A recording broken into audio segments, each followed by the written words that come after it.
بسم اللہ الرحمن الرحیم۔ بچپن سے تربیت۔ اس ویڈیو کے بارے میں لکھنے سے پہلے میں آپ کو ایک مثال دوں گی جس سے آپ نے پوری ویڈیو سمجھنی ہوگی۔ جب لکڑی گیلی ہوتی ہے تو اسے جیسے ڈھالنا چاہو گے وہ ویسے ڈھل جائے گی، اسے جب جیسے موڑنا چاہو گے وہ مڑ جائے گی، لیکن جب لکڑی سوکھ جائے گی، اسے وقت گزر جائے گا تو اب یہ سخت ہارڈ ہو جائے گی۔ اب اگر اسے آپ موڑنا چاہو گے تو اب یہ ٹوٹ جائے گی یا چھوٹ جائے گی، لیکن جیسے آپ کو ڈھالنا ہے ویسے نہیں ڈھال پاؤ گے۔ بالکل ایسے ہی معاملہ بچوں کی تربیت کا ہے۔ آپ اپنی ہی مثال لے لیجئے۔ آج اگر آپ سے پوچھا جائے کہ کل یا پرسوں کیا کھایا تھا، ہمیں جلدی یاد نہیں آتا، لیکن بچپن میں ہم نے کیا کیا کیا یہ ہمیں برابر یاد ہوتا ہے۔ ایسا کیوں؟ کیونکہ یہ بچپن کی ذہن کی آبزرو کرنے کی جو طاقت ہوتی ہے اور اسے ہمیشہ یاد رکھنے کی جو صلاحیت ہوتی ہے، یہ زندگی اور کسی اور عمر میں اتنی نہیں ہوتی۔ آج جب ہمارا بچہ توتلی زبان سے بدتمیزی کرتا ہے تو بڑا اس پر پیار آتا ہے اور ہنسی آتی ہے کہ ارے یہ دیکھو کیسے بول رہا ہے، یا یہ کیا بول رہی ہے۔ ہم بولتے ہیں ابھی جی ہی تو ہے۔ سب سے بڑی غلطی آج کا مسلمان کر رہا ہے۔ یہ وہ وقت ہوتا ہے جب انہیں پیار سے سمجھانا ہوتا ہے کہ نہیں بیٹا یہ غلط بات ہے، یہ آپ سے بڑے ہیں، ایسے نہیں بولتے، ایسے نہیں کرنا چاہیے، آپ نے غلط کیا، اللہ تعالیٰ آپ سے ناراض ہوگا، جلدی سے اللہ تعالیٰ سے معافی مانگو، اور جن کے ساتھ بدتمیزی کی ہے اس سے بھی معافی مانگو۔ اسے کہتے ہیں تربیت کرنا۔ بچپن سے انہیں اچھے برے کی سمجھ کروانا، ان کے دل میں اللہ تعالیٰ کا ڈر بٹھانا۔ ہمارا کیا ہے، ہمارے ماں باپ نے ہمیں بچپن سے یہ کہہ کر بڑا کیا کہ چار لوگ کیا کہیں گے، سوسائٹی کیا کہے گی، وغیرہ وغیرہ۔ تو آج غور کریں، آج گناہوں کو بول بالا کیوں ہے اتنا؟ کیوں لوگ ان چار لوگوں سے چھپ کر گناہ کر رہے ہیں، لیکن اپنے حقیقی رب سے نہیں ڈرتے، کیونکہ ہمارے دماغوں میں اللہ تعالیٰ کا ڈر نہیں بٹھایا گیا، بلکہ ان چار لوگوں کا ڈر بٹھایا گیا ہے۔ اگر آپ ماڈرن جنریشن کا مطلب ابھی کے والدین پیرنٹس بننے والے ہو یا نہ بنے ہوں تو پلیز بچے کی بچپن سے ہی تربیت کیجیے اور خوف خدا ان کے دلوں میں ڈالیں۔ اس کے ساتھ ساتھ آپ انہیں نبی علیہ السلام کے واقعات بتائیں، دین اسلام کے بارے میں سمجھائیں، اللہ تعالیٰ کی سچی محبت ان کے دل میں گھول کر ملا دیجیے، سرکار صلی اللہ علیہ وسلم کی سنتوں کو ادا کرنے والا انہیں بنانے، ان کی محبت ان کے دلوں میں ڈالیں۔ یہ سب باپ سے زیادہ ماں کے ہاتھ میں ہے، کیونکہ باپ سے زیادہ بچہ ماں کے ہاتھ میں رہتا ہے، تو بچے کی تربیت کا 75% ماں کے ہاتھ میں ہوتا ہے۔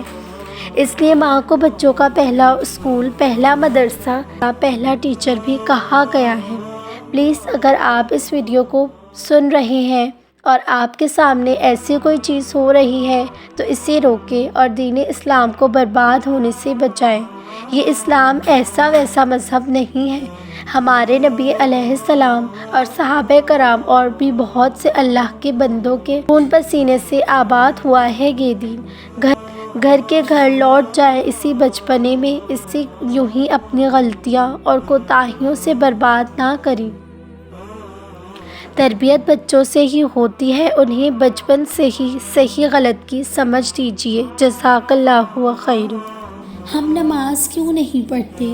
کیونکہ ہمارے لیے دنیا پہلے ہے، کیونکہ ہمارے لیے کاروبار پہلے ہے، کیونکہ ہم نے نماز چھوڑ دی تو ہمارے دل پتھر سے ہو گئے، کیونکہ ہم نے نماز کی طاقت کا اندازہ نہیں، کیونکہ ہم نے اپنے آپ کو قرآن اور مسجد سے دور کر لیا۔ یا اللہ میری اور میری اولادوں کو نماز قائم کرنے والا بنا، ہمارے رب اور ہماری دعا قبول کر، آمین۔ توبہ کا بار بار ٹوٹ جانا۔ آئیے آج جانتے ہیں کہ کیسے توبہ کو ٹوٹنے سے بچائیں۔ شیطان جب دل میں وسوسہ ڈالے کہ بار بار توبہ کرتے ہو اور پھر گناہ کر لیتے ہو؟ تم سے گناہ نہیں چھوٹ سکتا، توبہ توڑ کر کیوں مزید گناہ کما رہے ہو؟ شرم دلائے گا کہ دوبارہ گناہ کر کے توبہ توڑ کر اب کس منہ سے توبہ کر رہے ہو؟ تو اس وسوسے سے بچنے کا طریقہ یہ ہے کہ توبہ کرنے سے کبھی شرم نہ کھائی جائے۔ شرم تو گناہ کرتے ہوئے ہی آنی چاہیے، توبہ توڑتے ہوئے آنی چاہیے، نہ کہ دوبارہ توبہ کرتے ہوئے آئے۔ اب جب گناہ ہو گیا تو توبہ کرنے سے شرم نہیں آنی چاہیے، بلکہ پہلے سے بڑھ کر اللہ سے گناہ سے بچنے کی توفیق مانگی جائے، توبہ کی جائے، ندامت کا اظہار کیا جائے۔ شیطان توبہ سے دور رکھ کر مایوسی کا دروازہ کھولنا چاہتا ہے، اور مایوسی انسان کے ایمان کی دشمن ہے۔ اللہ کی رحمت سے جو مایوس ہو گیا اور رجوع کرنا یا توبہ کرنا چھوڑ گیا، اس کے لیے گناہوں میں مبتلا ہونے میں کوئی رکاوٹ باقی نہ رہے گی، اور آہستہ آہستہ فسق اور گمراہی کا عادی ہوتا چلا جائے گا، اور اس کا ایمان خطرے سے دوچار ہو جائے گا۔ توبہ ہمارے ایمان کی محافظ ہے، ظاہر کرتی ہے کہ ہم بھلے گناہ گار ہیں لیکن اپنے اللہ کی طرف رجوع کرنے والے ہیں۔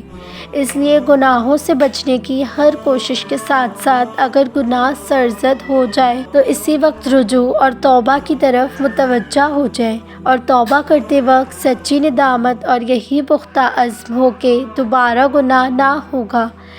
بیان قرآن ترجمہ۔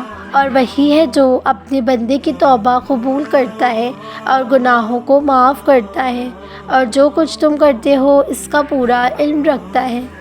مفہوم حدیث ترجمہ۔ اللہ رات میں اپنا ہاتھ پھیلاتے ہیں تاکہ دن کے گناہ گار توبہ کر لیں، اور اپنا ہاتھ دن میں پھیلاتے ہیں تاکہ رات کے گناہ گار توبہ کر لیں، یہاں تک کہ آفتاب مغرب سے طلوع ہونے لگے، یعنی قیامت کے قریب تک اللہ پاک ایسا کرتے رہیں گے۔ اللہ اپنے بندے کی طرف سے توبہ کے منتظر ہوتے ہیں، اس کی توبہ سے بے انتہا خوش ہوتے ہیں۔